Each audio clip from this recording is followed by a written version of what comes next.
All right, let's talk about one of the weirdest looking vegetables you'll ever lay eyes on. I'm talking about celeriac. It's mysterious, it's misunderstood, and its story is a classic underdog tale. We're gonna break it all down. Yeah, you really can't argue with that, can you? I mean, look at it. It's knobby, it's kind of hairy. It honestly looks like something out of a fantasy movie, not something you'd want to put on your plate. Our source actually calls it a troll's brain, and honestly, that's just perfect. So that's the big question, right? If it's so unattractive, why do fancy chefs treat this thing like it's gold? How in the world does this ugly root go from being the ugly duckling of the vegetable patch to the absolute star of the show? Well, that's exactly what we're gonna figure out. Okay, first things first, let's get to know our main character here. We need to understand what celeriac is, and maybe just as important, what it isn't. So you can see it's technically a type of celery, but here's the key thing to notice in that definition. It's all about why it's grown. You know the celery you buy at the store for salads? That's all about the stalks. With celeriac, the prize is completely hidden underground. This really shows you the fork in the road where these two vegetable cousins parted ways. Think about it. Regular celery was bred for those big, crunchy, watery stalks, right? So it has a tiny little root system. Celeriac went in the total opposite direction. It was bred to have this giant, dense, super flavorful root. And because of that, its stalks are kind of tough and bitter.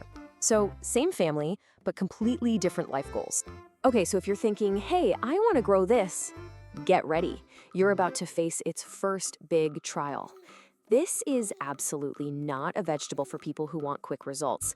Celeriac, it plays the long game. Just look at that. 100 to 120 days. That's nearly 4 months from the time you put it in the garden. It is a serious, serious commitment. And that's exactly why you can't just throw seeds in the ground. You have to start them indoors weeks and weeks before the last frost, just to give the poor things a fighting chance. And get this, the starting process is so delicate. The seeds are basically dust, and they need light to grow, so you can't even bury them. They need to stay moist all the time. If they dry out, even for a little bit, game over. And after all that, you could be waiting up to 3 weeks just to see a tiny little sprout. Yeah, patience is definitely not optional with this one. All right, so let's say you've passed the test. Your patience paid off, you have seedlings, and they're ready for the garden. Now what? Well, the secret is to remember where this thing came from. Its wild ancestors grew in marshes, and trust me, celeriac has not forgotten its roots, literally. And this brings us to what we're calling the Marsh Rule. It's super simple. It just boils down to 2 things. Number 1, water. Celeriac is incredibly thirsty. In fact, our source says it's almost impossible to give it too much water. And number 2, food. It's what gardeners call a heavy feeder, which just means it needs really rich soil with tons of compost. Basically, give it a home that feels like a marsh, and it will be happy. Okay, so you've done it. You've been patient, you've given it tons of water and food, but hold on, there's one more trick, a really crucial step that's the difference between getting a small, hairy, kind of sad-looking bulb and a big, round, beautiful one. And we call this the Barber Shop secret. Seriously, this is the pro move. It's what makes all the difference, because it helps the plant focus all its energy right where you want it. So here's how it works.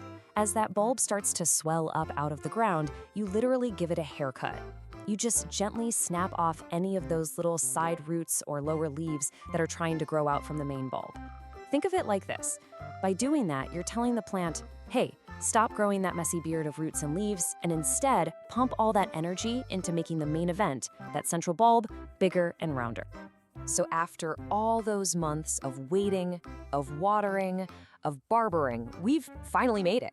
We're at the climax of our story, the harvest.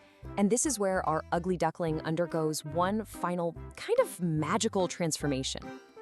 You know how most vegetables get completely ruined by a frost? Well, celeriac has this amazing superpower. It actually gets better. A couple of light frosts triggers this incredible chemical reaction inside the root. All those starches start converting into sugars.